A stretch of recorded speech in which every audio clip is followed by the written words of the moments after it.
ये जो प्यार वगैरह होता है नहीं, प्यार व्यार जो होता है ना, मेरे हिसाब से तो ये 6-7 महीने की कहानी होती है, फिर वो अलग और तुम अलग। मैं आपको एक एग्जाम्पल देना चाहता हूं। फर्ज करिएगा कि हमें किसी टूर पर जाना है घूमने के लिए, फॉर एग्जाम्पल हमें अमेरिका जाना है। तो अगर हमने अमेरिका नहीं देखा है, तो जब हम पहली बार जाएंगे, या फिर किसी भी टूर की मैं बात कर रहा हूं, तो वहां पर सारे लोग एक्साइटेड होंगे। मैं बहुत ज्यादा एक्साइटेड होऊंगा, आप भी बहुत ज्यादा एक्साइटेड होंगे जाने के लिए कि क्या क्या वहां पर चीजें होंगी। आप खुशी होंगे, बहुत अच्छे से करेंगे, आप जो भी करना होगा तैयार होंगे उसके लिए। वो खुशियां कुछ अलग ही होंगी। लेकिन मैं आपसे बताना चाहता हूं, अगर आप 2, 3, 4, 5 बार अमेरिका घूम करके आ गए, या फिर उस टूर पर जिस पर हम जाने की कोशिश कर रहे हैं, आपने उस प्लेस पर जहां पर हम जाने की कोशिश कर रहे हैं आप 1-2 बार घूम करके आ गए हैं, तो मैं आपसे पूछना चाहता हूं, और मेरा भी ये पॉइंट ऑफ व्यू है कि हमें वो एक्साइटमेंट नहीं होगी, हम खुश नहीं होंगे। कई बार ऐसा भी हो सकता है कि हम मना कर दें कि हम नहीं जा रहे क्योंकि हम घूम कर आ चुके हैं। मेरा मतलब ये एग्जाम्पल बताने से ये है कि हम वो सारी एक्टिविटीज, हम वो सारी बातें, हम वो सारे काम शादी से जब पहले ही कर लेते हैं, तो शादी के बाद वाली जो लाइफ होती है उसमें इंटरेस्ट आता ही नहीं है। आता तो है लेकिन बहुत कम, उसमें खुशियां रहती ही नहीं है। क्योंकि जैसे मैंने एग्जांपल दिया, एक बार अगर आपने अमेरिका घूम लिया या फिर 3-4 बार आप अमेरिका घूम लिए, तो वो फिर एक्साइटमेंट नहीं रहता है। तो मैं आपसे बताना चाहता हूं कि अगर आप शादी के बाद की जिंदगी को बहुत अच्छा चाहते हैं, खुशहाल चाहते हैं, तो आपको चाहिए कि उस एक्साइटमेंट को बाकी रखना होगा ना। उम्मीद है कि मेरी बात आपको समझ में आ रही होगी। शादी से पहले जब नए नए रिलेशनशिप में आते हैं, तो वहां पर दूसरे इंसान की हर एक चीज अच्छी लगती है, सलाह भी उससे ही ली जाती है, सब कुछ उससे ही किया जाता है। मैं यहां पर आपसे एक बात कहना चाहता हूं, क्या उसे लाइफ का एक्सपीरियंस है? और क्या वो आपके माँ बाप से, क्या आपके माँ बाप से ज्यादा जानता है? पहले तो रिलेशनशिप में आने से पहले माँ बाप से सलाह ली जाती थी, लेकिन अब वो है, अब वो आपको कंट्रोल कर रहे हैं, या फिर कर रहा है, या फिर कर रही है। तो यहां पर बिगाड़ पैदा हो जाता है, यहां से प्रॉब्लम शुरू हो जाती है। देखिएगा, मेरी बात शायद गलत लग रही हो, लेकिन एक बात याद रखना, आपका जो पार्टनर है शादी से पहले, जो आप फ्रेंडशिप में आए हुए हैं, वो आपको सक्सेस तक पहुंचने के लिए मना नहीं करेगा। आपसे ये नहीं कहेगा नहीं आप ये मत बनो, लेकिन ध्यान रखना वो आपको पहुंचने भी नहीं देगा, क्योंकि वहां तक पहुंचने के लिए बहुत डेडिकेशन चाहिए होता है, डिसिप्लिन चाहिए होता है, कंसिस्टेंसी चाहिए होती है। और जो रिलेशनशिप में होते हैं मोस्टली वो ये सारी चीजें मेंटेन नहीं कर पाते। फिर से बता दूं कि वो आपके घर वालों के हिसाब से आपको नहीं चलने देते, और वहां पर गड़बड़ शुरू हो जाती है।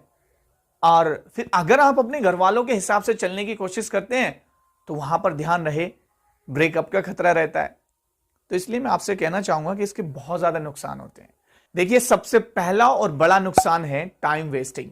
आप अगर मेरी वीडियो यहां तक देख रहे हैं, यहां तक आ गए हैं, तो आप जोड़ना जरा बैठ करके, वो टाइम जो आपने कॉल पर बात करने में, वो टाइम जो आपने चैटिंग करने में बिताया, अगर आप किसी एक स्किल पर लगाते, एक काम पर लगाते, तो आप अपने एरिया के हीरो बन गए होते।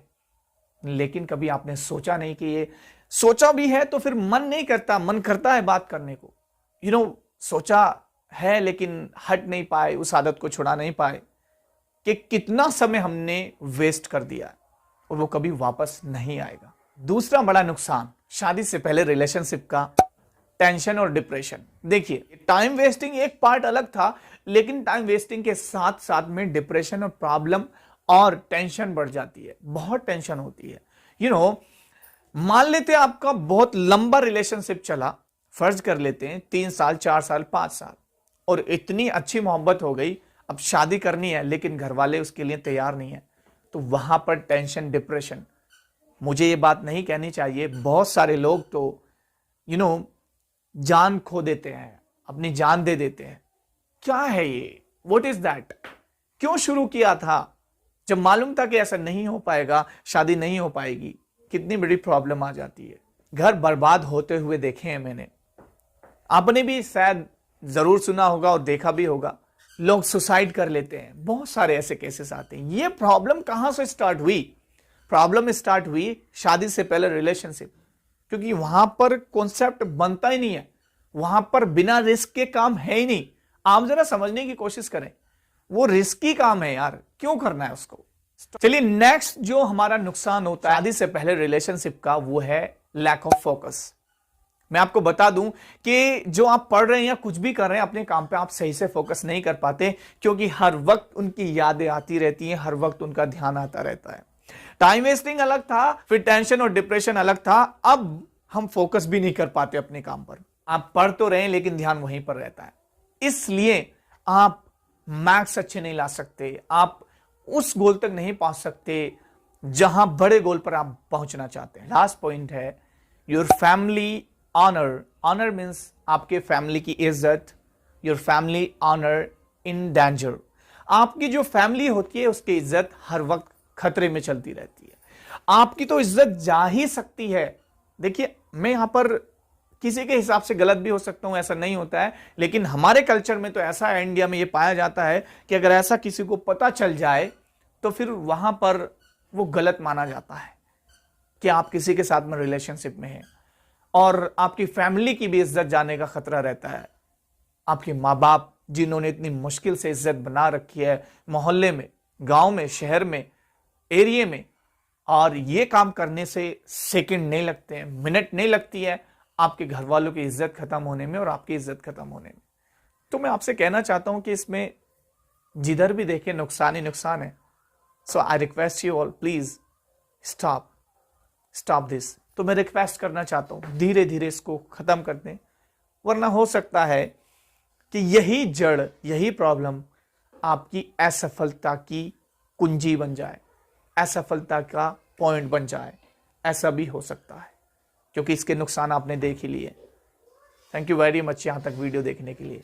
अगर आप चाहते हैं किसी और पॉइंट पर, किसी और टॉपिक पर मैं वीडियो लेकर के आऊं तो कमेंट में बताएं, और इस वीडियो के बारे में भी आप कमेंट में लिख करके जरूर बताएं कि आप क्या कहना चाहते हैं।